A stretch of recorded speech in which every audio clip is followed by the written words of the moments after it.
Everyone, this is part 105 of me answering your Percy Jackson questions. If you don't know what I'm talking about, check the description of this video. It tells you all you need to know about this series. It tells you how you can ask me questions. So check the description and then go ask me a question if you want to. All right, let's get on to today's comments. We're doing 2 comments today because the first one's pretty short. Here we go. So the first comment says, one question, does Luke deserve all the hate? And guys, yes, he does. Like, I know that Luke had to be the hero at the end because the prophecy, the great prophecy in the Percy Jackson series said, the hero's soul cursed blade shall reap. So if Percy was the hero, he would have died. So we couldn't have that. We couldn't have the main character dying. So Luke had to be the hero for that respect, for that reason. But I don't see him as a hero. Like, he antagonized the people at Camp Half-Blood, mostly Percy, Annabeth, and Grover, for like 4 straight years. And then at the end, he basically asked for forgiveness.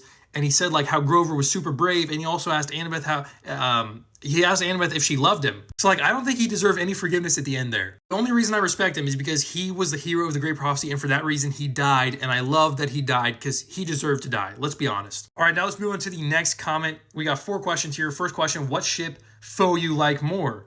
Walt and Sadie, or Anubis and Sadie? Well, I have news for you. This is a spoiler alert for the last Kane Chronicles book. So if you haven't read it yet, skip forward like 10 seconds.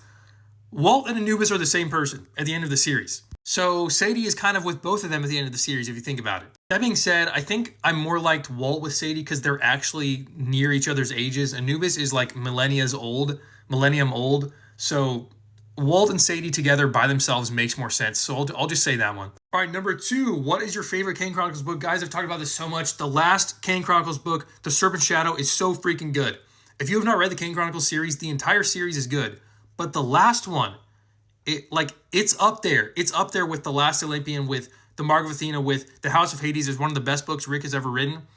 It is a really good book. If you have not read the Kane Chronicles, read it right now and look forward to the last book because it is so good. All right, question number 3. What is your favorite metal, like Stygian iron, celestial bronze, or imperial gold?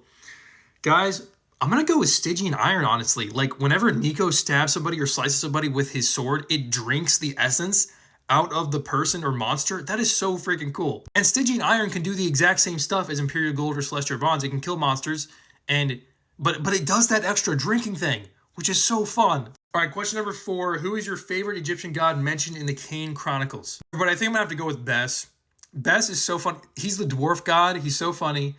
Whenever he shows up, he's just such a delight. Like, I wouldn't want to see him in person because he's super ugly, but he's a fun character just to see on a book page. Also, if the Kane Chronicles ever gets adapted into a TV show, which I think it's in the early production of that, it's going to be really fun to see Bes on screen. So yeah, I think that answers all the questions today. Let me know in the comment section if you have different answers for any of those questions for yourself. If you like my answers, let me know. If you hate my answers, let me know. And I'll see you tomorrow for part 106 of answering your Percy Jackson questions.